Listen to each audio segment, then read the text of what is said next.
If you see me doing this, or this, or this, I'm suffering.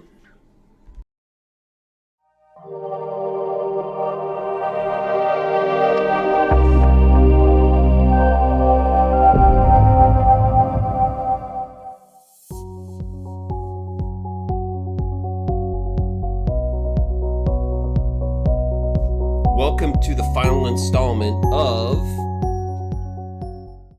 concussions. In the previous two, I talked about some of what happened when I got my concussions, some of the things that I should have done when I had my concussion. And today I want to talk about what I did right, what I did wrong, and some of the science behind it. What I did wrong, a couple of things I did wrong is that I didn't seek out, I got some professional help, but if you're getting it through friends or acquaintances, it's hard to separate from it. It's like getting coached by, your brother, your sister, or somebody in your family. However, your family members and your friends do notice subtle changes. It's complicated when you don't seek outside help. And throughout all my concussions, I learned several things. Number one, I wasn't very patient during them, and I needed to have more patience. I kept pushing myself. Like, I would go do race commentary gigs where the music was just way tweaked up. And the movement, and we're going to go through some of these Coach CV, the 7 clinical phenotypes of concussion.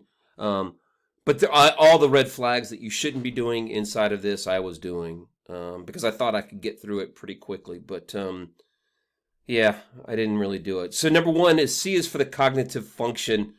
Cognitive difficulties such as memory impairment, decreased attention, impaired concentration, slowed mental processing speed, and other areas are common in concussed patients. And that was me, man. I didn't really forget stuff. I just didn't have an attention span. My concentration levels were super low. Many would argue that they were already low, but they were definitely slowed down. And I'm going to attach this article so you guys can read it, but I just want to go over the basics and how it related to me. Ocular motor manifestations, abnormalities in near the point of convergence, eye movements, visual pursuit, screen viewing are common. I really suffered bad from quick movements in front of my field of view. I did suffer from vertigo before I had the concussions, a little bit, not too bad. But man, when I had the concussions, I had to close my eyes when stuff was moving fast, because it would just send my brain into like, I never really got blurred vision, but I definitely, ocular motor screening I wish I would have done, because I just really suffered. I still suffer from it.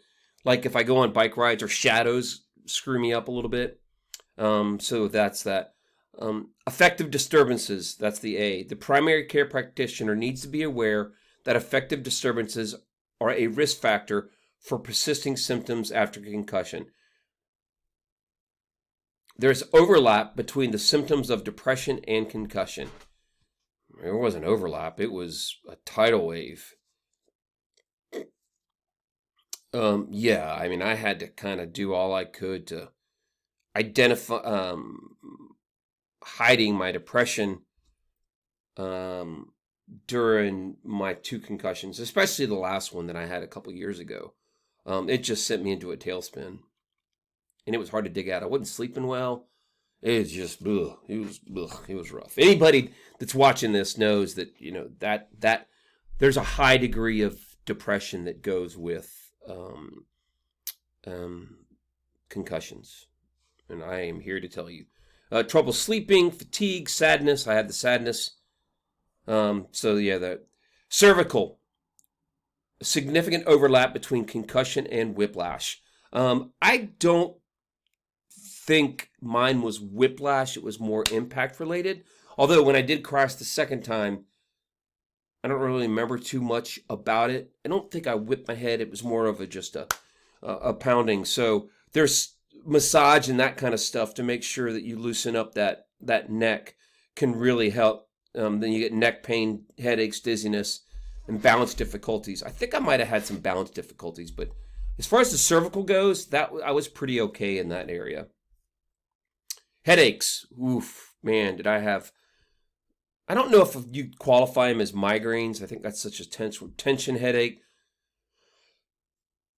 Cervicogenic headaches, post-traumatic headaches. Yeah, I had my headaches. Vomiting. Man, this was really bad for me. Deteriorating levels of consciousness, progressive worsening, vomiting, early morning headaches, headache worsening in the supine position, vomiting. I got nauseous as all get out this few times that I got it. The concussions. Cardiovascular. I did notice some cardiovascular effects too. Studies have documented an uncoupling of the automatic nervous system and the cardiovascular system with abnormal heart rate in the concussed athlete. I went through some of that. I was like, man, why am I out of breath all the time? But I didn't realize it until going through and reading this. Some lightheadedness that go on for some of and vertigo. Ding, ding. Hello. There's your vertigo. So the cardiovascular aspect. Yep. So far I'm 4 for 5. 5 for 6. And V is for vestibular. Dysfunction of the vestibular system is another common problem following a concussion. Up to 81% of patients show a vestibular abnormality or initial clinical examination. The vestibular system receives multiple inputs from several other neuromuscular systems, including the ocular motor pathways, brainstem, spinal cord, cervical spine. So it's all tied together. And when you have a concussion, that shit goes sideways. It just goes, you can't figure out why none of it's really working, and nothing, the concussed athlete just suffers from so many different weird ailments. Taste profiles change. So yeah, the vestibular is something that is important. So I'm going to actually put this in. Now, in the article, here's a couple doctors that one of our clients found, and I've listened to some of their podcasts and followed their Instagram. And what I have noticed, that what every general practitioner tells you need to do is avoid phone, avoid light, go in a dark place, etc., etc., etc. But some of the studies, that's what I needed to do, but some of the studies are actually counter to that.